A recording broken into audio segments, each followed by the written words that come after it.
Good evening friends. आज हम the Hindu का डिस्कशन करेंगे। तो फर्स्ट न्यूज़ है, ये नॉर्मल न्यूज़ है।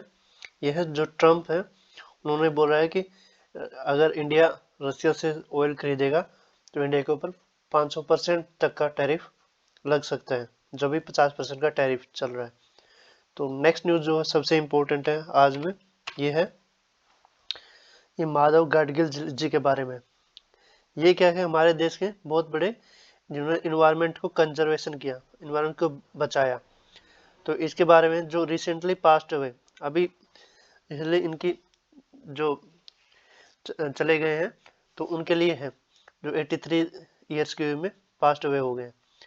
तो इसमें क्या बोला गया है, इन्होंने एक बुक लिखी थी, the walk up the hill living with the people and nature. ये 2023 में लिखी गई थी। तो ये रिसेंट की बुक है और इसके इनके बारे में एग्जाम में पूछा जाता है, क्योंकि इन्होंने अब जो वेस्टर्न घाट है उनको बचाने में बहुत बड़ा योगदान दिया था। इन्होंने वेस्टर्न घाट के जो मार्जिनाइड जो कम्युनिटी है, जो वहाँ के रहने वाले को उनको कॉमन पीपल ऑफ इंडिया कहा था, और इन्होंने एक अर्बन अप्रोच अपनाया वेस्टर्न घाट को बचाने के लिए।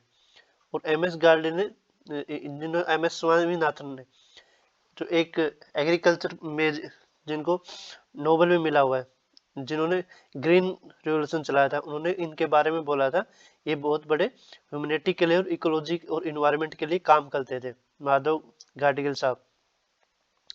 और जो माधव गाडगिल जी ने जो वाइल्ड लाइफ प्रोटेक्शन एक्ट है 1972 वाला, उन्होंने एक तरह का वेपन की तरह यूज किया। तो उन्होंने उसकी वजह से वहाँ के लोगों को, फार्मर को, जो वो हंटर थे वहाँ के, उनको सबको बचाया। और उन्होंने 2011 में एक रिपोर्ट दी थी, जो मनमोहन सिंह जी की सरकार थी। तो उस टाइम वहाँ पे कॉमर्शलाइजेशन करना, इंडस्ट्रियलाइजेशन करना और क्लाइमेट चेंज के ऊपर बहुत ज़्यादा ध्यान दिया वेस्टर्न घाट में।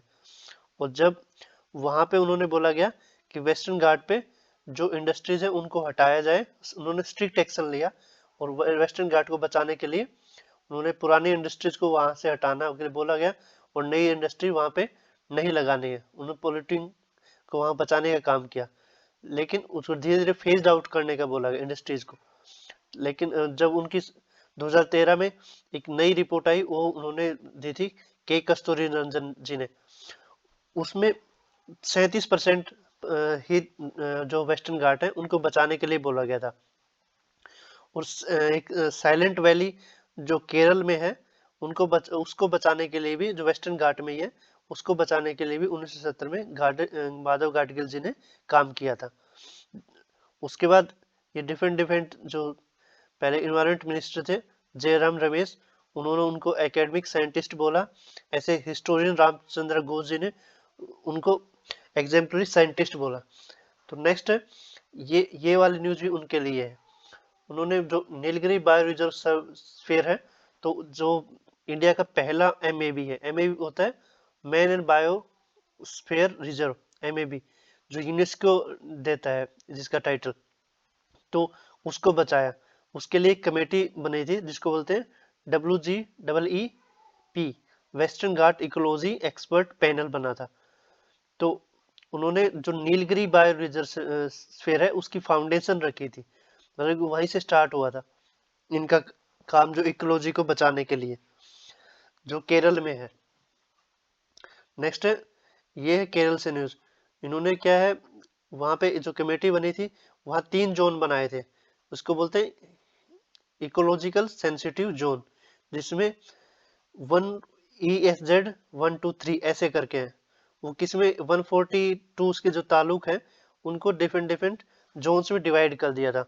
और उसको उसमें क्या है, इंडस्ट्रीज लगाने से, कोल बेस्ड प्लांट लगाने से वहाँ सेंसिटिव जोन, जो पहले जोन 1 एंड जोन 2 में उनको, उसको स्ट्रिक्टली बैन किया था कि वहाँ जो कोल बेस्ड इंडस्ट्रीज है और पोल्यूटिंग इंडस्ट्री है वहाँ नहीं लगानी, इकोनॉमिक जोन 1 एंड ESG 2 में। तो उसके बाद उन्होंने जो ईडुक्यू प्रोजेक्ट जो लगा था, उसमें वहां पे बोला था कि जो वहाँ के पीपल है उनको वहां से निकाला जाए। तो ऐसे करके उन्होंने इकोनॉमिक इकोलॉजिकल इन्वायरमेंट को बचाने के लिए बहुत बड़ा काम किया था इंडिया में। तो मेन न्यूज़ यही है। तो आज के लिए थैंक यू। अगर आपको ऐसे ही कोई न्यूज़ चाहिए तो मेरा चैनल सब्सक्राइब करें, लाइक किए और शेयर करें। और आपको इसकी PDF इस मेरी वीडियो के नीचे मिल जाएगी। तो थैंक यू।